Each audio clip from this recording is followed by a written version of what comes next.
नमस्कार मित्रमैत्रिणींनो, जर तुम्हाला आपल्या चॅनलवरच्या कथा आवडत असतील तर लाईक करत जात जा आणि चॅनलला सबस्क्राईब करून बाजूची घंटी दाबा आणि ऑलवर सेट करा. म्हणजे जेव्हा जेव्हा मी नवीन व्हिडिओ किंवा कोणतीही नवीन पोस्ट अपलोड करेन तेव्हा ती सगळ्यात आधी तुमच्यापर्यंत पोहोचेल. धन्यवाद. तर वळूया आपल्या कथेच्या पुढच्या भागाकडे. युविका मात्र गहन विचारात हरवली होती. आज तिला तिच्या आईला सांगायचं होतं आधीबद्दल, पण नाही सांगू शकली ती. ठीक आहे, आपण रात्री सांगू असा विचार केला तिने आणि उठली ती. पुन्हा एकदा समोरच्या आरशात स्वतःला पाहू लागली. स्वतःचं ते रूप पाहून एकटीच गालात हसली. माझ्या सडूला आवडेल का मी आज? ती समोर स्वतःला बघत हसून बोलली. हे वाक्य बोलली खरी, पण बोलता बोलता अचानक थांबली ती. कारण आता समोरच्या आरशात तिला त्याचं प्रतिबिंब पण दिसत होतं. हो, त्याचंच, तिच्या सडूचं. My sweetie is looking gorgeous today. तो हळूच तिच्या कानात बोलला तसे तिने हसून डोळे मिटून घेतले. आता पुढे. कारण त्याचे गरम श्वास आता तिच्या कानावर पडत होते आणि त्यामुळे तिला गुदगुल्या होत होत्या. त्याने हळूच त्याची हनुवटी तिच्या खांद्यावर ठेवली. स्वीटी, आज काय जीव घ्यायचा ठरवलाय का ह्या गरीबाचा? तो समोरच्या आरशातल्या तिच्या प्रतिबिंबाकडे पाहून बोलला तशी ती नखशी खांद शहारली आणि पटकन वळून तिने स्वतःला त्याच्या मिठीत झोकून दिलं. तसा तो गालातच हसला. अरे, तुला लाजता पण येते तर? तो मिश्किलपणे बोलला तशी अजूनच लाजली ती. आधी पास ना रे आता, मला खरंच खूप लाज वाटते, ती चुळबुळ करत बोलली.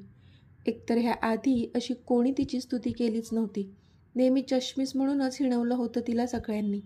पण आज जो तिच्या समोर उभा असलेला तिची स्तुती करत होता तो स्वतःच इतका हँडसम होता की त्याच्यासमोर ती नथिंग होती, निदान सौंदर्याच्या बाबतीत तरी. पण हे तिचं मत होतं. त्याच्यासाठी तर ती स्वर्गातल्या अप्सरेपेक्षा पण सुंदर होती. कारण त्याचं प्रेम होतं तिच्यावर खूप जास्त, आणि म्हणूनच जगातल्या सगळ्या सुंदर मुलीसुद्धा तिच्यासमोर त्याला फिक्याच वाटणार होत्या. हे ती पण जाणत होती. अगं काय बास, आता दिसते सुंदर तर सुंदरच म्हणणार ना, तो बोलला. तशी ती त्याच्याकडे पाहू लागली. बास, खरं तर तूच इतका जास्त हँडसम दिसतोय आज, ती त्याच्याकडे पाहून बोलली तसा तो गालातच हसला. थँक्यू स्वीटी, तो हसून बोलला. पण युवी, हा रंग खूप खुलून दिसतोय तुझ्यावर, रेड कलर. मी काय म्हणतोय, आपल्या लग्नात पण तू ह्याच रंगाचा लेहंगा घाल, ओके? तो तिच्या गालावर आलेली केसांची बट कानामागे सारून बोलला. इथे अजून लग्नाचा पत्ता नाही आणि ह्याचं पुढच्या पुढेच. तिने मनातच डोळे फिरवले. चल आता खाली जाऊया. दोघांना सोबत जर कोणी पाहिलं ना तर झालंच कल्याण, ती इकडे तिकडे बघत बोलली. ओके चल, तो पण तिचा हात पकडून बोलला. आता काय जोडीने जायचंय का? तिने त्रासून त्याच्याकडे पाहिलं. नको, त्याने तिलाच प्रश्न केला. आधी प्लीज, ती आता वैतागली होती. ओके बाबा, सॉरी, मी जातो पुढे, मग तू ये, तो बोलला. तशी तिने मान डोलावली आणि तो पुढे निघून गेला. मग तिने पण आजूबाजूचा आढावा घेतला आणि कोणी आपल्याला पाहत नाहीत हे बघून तिथून निघाली ती. इथे दिव्या आता टॅक्सीमधून खाली उतरली होती. समोर इनामदार विला मोठ्या दिमाखात उभा होता. आज त्या विल्याला जणू वेगळीच रौनक आली होती. पूर्ण विला छान सजवला होता. बघणारा पुन्हा एकदा बघतच राहील अशी सजावट केली होती. आफ्टर ऑल, इनामदारांच्या प्रिन्सेसचं लग्न होतं. मग काय, तामझाम तर असणारच होता ना. तिने डोळ्यांवरचा गॉगल खाली केला आणि त्या भल्या मोठ्या विलाकडे पाहू लागली ती. अक्षय, मी प्रेम केलं होतं तुझ्यावर, अगदी मनापासून, आणि फक्त प्रेम मागितलं होतं रे तुझ्याकडे. मला तुझ्या ह्या प्रॉपर्टीमध्ये काडीचाही इंटरेस्ट नाही आहे. पण तू माझ्यासारख्या सरळ साध्या मुलीचा यूज करून घेतला स्वतःच्या त्या सो कॉल्ड बदल्यासाठी. तुझ्या फॅमिलीचाच तू प्रत्येक वेळी मला धाक दाखवत होतास ना. पण आता तू बघच, नाही तुला ह्याच तुझ्या फॅमिलीसमोर तोंडावर आपटवलं ना तर नाव लावणार नाही मी, दिव्या शर्मा. दिव्या मनातच सगळं बोलत होती. तिच्या डोळ्यांच्या कडा पण लाल भडक झाल्या होत्या. जणू रक्त उतरलं असावं त्यात, इतका ज्वालामुखी भडकला होता तिच्या आत. तिने सिक्युरिटी गार्डला स्वतःची आयडेंटिटी दाखवली आणि आता तिने एक एक पाऊल टाकायला सुरुवात केलीच होती की तिच्या हाताला हिसका बसला आणि तिला काही कळण्याआधीच कोणीतरी तिला खेचलं आणि गाडीत बसवलं. Who the hell are you, ती जोरातच ओरडली. पण तोपर्यंत त्याने गाडीचं दार लॉक केलं होतं आणि तो ड्रायव्हिंग सीटवर येऊन बसलासुद्धा होता. अक्षय, तू? त्याला पाहून ती आता जास्तच चिडली होती. पण तोच त्याने एक्सिलेटर दाबलं आणि तिच्याकडे जळजळीत कटाक्ष टाकून त्याने गाडी सुसाट पळवली. खरं तर अक्षयने तिला त्याच्या बाल्कनीमधून पाहिलं होतं आणि हे नक्कीच काहीतरी गोंधळ घालेल असं वाटलं होतं त्याला. म्हणूनच सगळं सोडून आधी तो इथे आला होता, तिला थांबवायला. अक्षय, गाडी थांबव, ती चिडून बोलली. पण त्याने काही गाडी थांबवली नाहीच. आधी तू सांग, तू इथे का आली होतीस? तुला मनाई केली होती ना मी घरी येण्यास, जोपर्यंत मी आपल्याबद्दल घरात कोणालाच काहीच सांगत नाही तोपर्यंत. पण नाही, तुला घोळ घालायचाच आहे ना? तो चिडून बोलला. ओह, खरंच का? असं आणि तसं कधी ना कधी तर तुझ्या घरी कळणारच आहे ना, मग आज का नको? ती पण बोलली तसा तो तिच्याकडे पाहू लागला. तुला तरी कळते का काय बोलतेस ते? आज अक्षताचं लग्न आहे आणि तुला असं वाटते की मी आज आपल्याबद्दल घरी सांगावं? त्याने चिडून विचारलं. तशी जोरातच हसली ती. आज नाही, उद्या नाही, परवा नाही, मुळात कधीच नाही सांगणार तू तुझ्या घरी अक्षय, कारण तुला माझ्याशी लग्न करायचंच नाही आहे. तुझं माझ्यावर प्रेमही नाही आहे. इतकी वर्षे तू मला फसवत राहिलास, पण आत्ता नाही, बाद झालं. तुझं हे विकृत रूप तुझ्या घरच्यांना कळायलाच हवं. दिव्या अक्षरशः ओरडली त्याच्या अंगावर, पण तो मात्र तिच्याकडे पाहतच राहिला, कारण तिला कुठून कळलं त्याला देखील समजलं नव्हतं. तू काय बोलतेस दिव्या? हे बघ, शांत हो. तुला आदित्यने सांगितलं ना हे? अगं, तुला माहीत आहे ना तो कसा आहे? तो आपल्यामध्ये भांडण लावायचं काम करतोय आणि तू त्याच्यावर विश्वास ठेवत आहेस. अक्षय बोलला. बास कर अक्षय, खूप झाली तुझी नाटकं. मला कोणीच काहीच सांगितलेलं नाही आहे. मी माझ्या कानाने ऐकलंय. जेव्हा तू स्वतः तुझ्या पापाचा पाढा आदित्यसमोर वाचत होतास त्यावेळेस माझा फोन सुरू होता. दिव्या खूपच रागात बोलली. तिच्या डोळ्यांच्या कडा जणू लाल झाल्या होत्या. पण तिचं ऐकून इथे अक्षय मात्र आवासून तिच्याकडे पाहू लागला, कारण तिला सगळं कळलं होतं आणि त्याच्या पुढच्या प्लॅनवर आता पाणी फिरणार होतं. तसा त्याचा राग अजूनच वाढला आणि रागात त्याने गाडीचा स्पीड अजून जास्तच वाढवला आणि वाऱ्याच्या वेगाने त्याने ती गाडी पळवली. तशी दिव्या मात्र भीतीने त्याच्याकडे पाहू लागली. इथे मंडपात अनयची एंट्री झाली होती, एकदम रुबाबात. त्या पांढऱ्या शेरवानीमध्ये तो कमालीचा रुबाबदार दिसत होता. जशी त्याची एंट्री झाली त्याच्यावर फुलांची बरसात होऊ लागली आणि जोरजोरात ढोल ताशे पण वाजू लागले. तो एकदम ऐटीत त्या समोरच्या मंडपात जाऊन बसला आणि समोर पाहू लागला, कारण आता अक्षताची एंट्री होणार होती. एका फुलाने मडवलेल्या पालखीत ती बसली होती, त्याची होणारी नवरी अक्षता. आणि तिला पाहण्यासाठी आता तो जरा जास्त चातुर झाला होता. पण ती काही त्याच्या नजरेस पडत नव्हती, कारण ती तर आत होती त्या पालखीत. ती पालखी आता खाली ठेवली गेली आणि त्यामधून अक्षता खाली उतरली.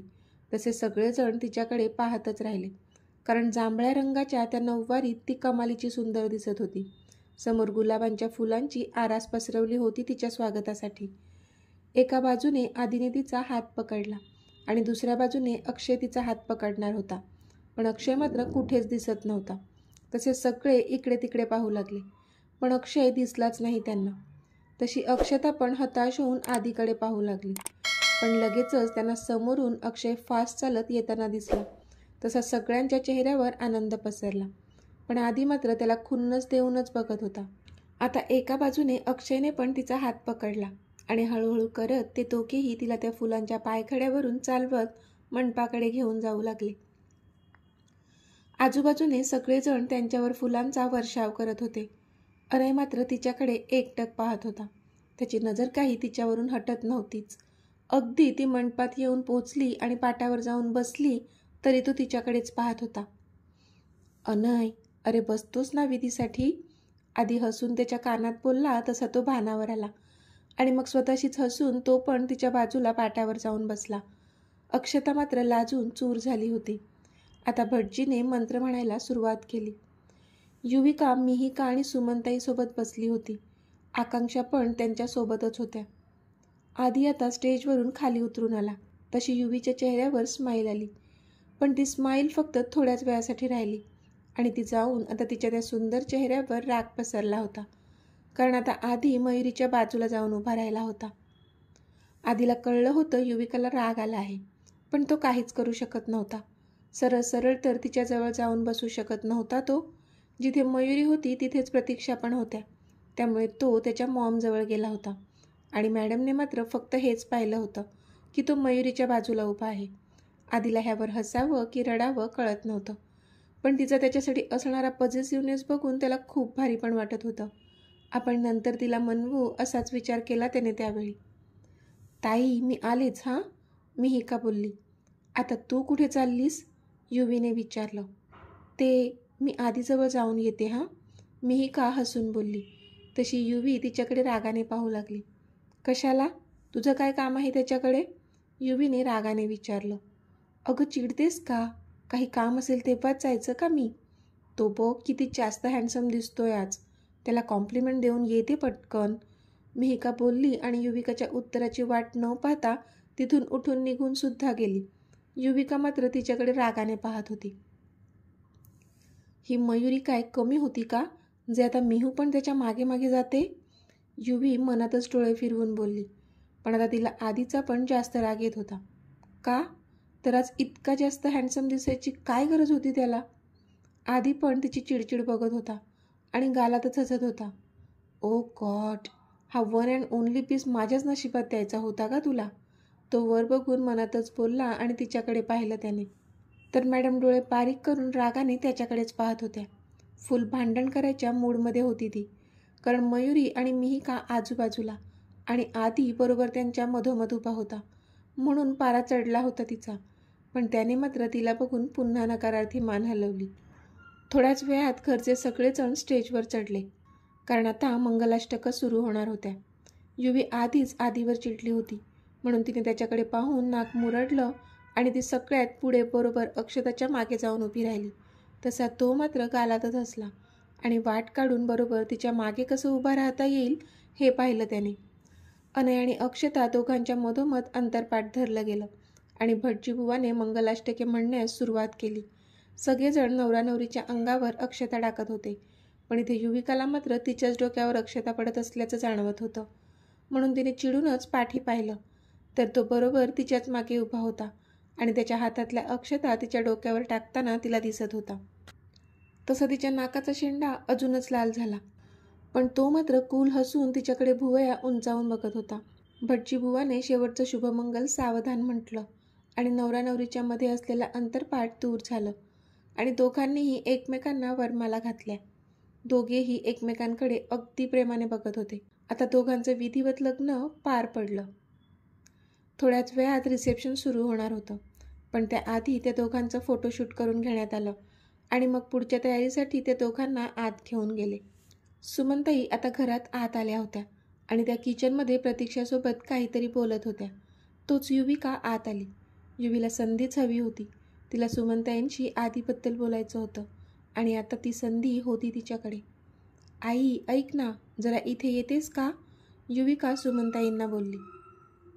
काय झालं युवी, अगं ये आत ये, प्रतीक्षा बोलल्या, कारण अजूनही युविका किचनच्या बाहेरूनच बोलत होती. नाही आंटी, ते असंच आईशी थोडं बोलायचं होतं, युविका आत येत बोलली. युवी काय बोलायचं आहे, बोल ना, सुमनताई बोलल्या. आई आपण माझ्या रूममध्ये जाऊया का, युविका कसंनुसं हसत बोलली. खरं तर तिला पण प्रतीक्षांसमोर असं वागायला बरोबर वाटत नव्हतंच, पण वेळ खूप कमी होता तिच्याकडे, त्यामुळे आता लवकरात लवकर तिला त्यांच्या नात्याबद्दल तिच्या आईला सांगणं खूप गरजेचं होतं आणि आता आलेली संधी ती घालवू शकत नव्हती, कारण नंतर रिसेप्शन सुरू झाल्यानंतर वेळ मिळणार नव्हताच, माहीत होतं तिला. युवी अगं बोल इथेच, सुमनताई तिच्याकडे डोळे बारीक करून बोलल्या, कारण प्रतीक्षांसमोर युविकाने असं वागलेलं त्यांना पण आवडलं नव्हतं. सुमनताई इट्स ओके, तुम्ही जा तिच्यासोबत, काही हरकत नाही, आणि असंही मी पण वरच जाते, प्रतीक्षा हसून बोलल्या. त्यावर सुमनताईंनी पण बळेच हसून मान डोलावली. चल, त्या बोलल्या तशी युविका त्यांच्यासोबत निघून गेली. युवी हे तुझं वागणं मला अजिबात आवडलं नाही हां, तुझ्या होणाऱ्या काकी सासूबाई आहेत त्या, कसं वाटलं असेल त्यांना, सुमनताई युवीवर रागवत बोलल्या. काकी सासूबाई नकोत, मला त्या माझ्या खऱ्या सासूबाई बनलेल्या हव्या आहेत, म्हणून तर माझा खटाटोप चाललाय हा, युविका तोंडातल्या तोंडात बडबडली. हां, काही म्हणालीस का, सुमनताईंनी विचारलं. नाही तर. आय एम सॉरी आई, पण मला खूप महत्त्वाचं बोलायचं आहे तुझ्याशी, आणि एकदा का रिसेप्शन सुरू झालं तर मग मला तुझ्याशी बोलायला चान्स मिळणार नाही, म्हणून मी घाई करत होते, युविका बोलली. एवढं महत्त्वाचं काय बोलायचं आहे युवी? 1 मिनिट, अक्षयशी काही भांडली वगैरे नाही ना तू? सुमनताईंनी विचारलं. तसा युवीने भीतीने एक औंढा गिळला, कारण त्या दोघांच्या नात्याबद्दल तिची आई किती पॉझेसिव्ह होती तिला चांगलंच ठाऊक होतं. तू चल ना रूममध्ये, मी सांगते तुला सगळं, युविका बोलली. बरं चल. सुमनताई बोलल्या तशी युविका त्यांना घेऊन स्टेअरकेस चढू लागली. ती आता त्यांच्या रूममध्ये एंटर करणारच होती की तिला मागून आवाज आला. मामी. तसं तिने मागे वळून पाहिलं तर अबीर एकदम इवलसं तोंड करून तिच्याकडे पाहत होता. तशी ती पटकन त्याच्याजवळ गेली आणि खाली गुडघ्यावर बसली. हे Abir, what happen dear? Why are you so sad? त्याचं ते इवलसं तोंड पाहून तिने त्याला त्याच्या नाराजगीचं कारण विचारलं. सी. त्याने त्याच्या कुर्त्यावर पडलेलं आईस्क्रीम तिला दाखवलं. ओ, हे कसं काय पडलं? तिने विचारलं. आईस्क्रीम खाता खाता पडलं मामी, तो बोलला. बरं चल, आपण वॉश करूया, ती बोलली आणि त्याच्यासोबत जाऊ लागली. युवी, अगं तू काहीतरी सांगणार होतीस ना? सुमनताईंनी मागून आवाज दिला तसं तिला लक्षात आलं. आपण तर आईला आधीबद्दल सांगायला आलो होतो, पण आता अबीरला पण ती एकटं सोडू शकत नव्हती, कारण तो बिचारा सगळ्यांना सोडून तिच्याकडेच हेल्प मागायला आला होता. आई तू थांब रूममध्येच, मी लगेचच येते, ओके? जाऊ नकोस, युविका बोलली. तशा सुमनताई ओके बोलून युवीच्या रूममध्ये निघून गेल्या. आपण ह्याचा कुर्ता वॉश करून त्याला मंडपात कोणाकडे तरी सोडून पटकन आईजवळ जाऊ आणि मग आईला आधीबद्दल आणि आपल्या नात्याबद्दल सगळं सांगू, असा विचार करून ती अबीरला घेऊन तिथून निघून गेली. तर मित्रमैत्रिणींनो, आजचा भाग तुम्हाला कसा वाटला ते मला कमेंटमध्ये सांगा, आणि जर आवडला असेल तर व्हिडिओला लाईक करा, शेअर करा आणि चॅनलला सबस्क्राईब करून बाजूची घंटी नक्की दाबा. चला तर भेटूया आपल्या पुढच्या भागात. तोपर्यंत धन्यवाद.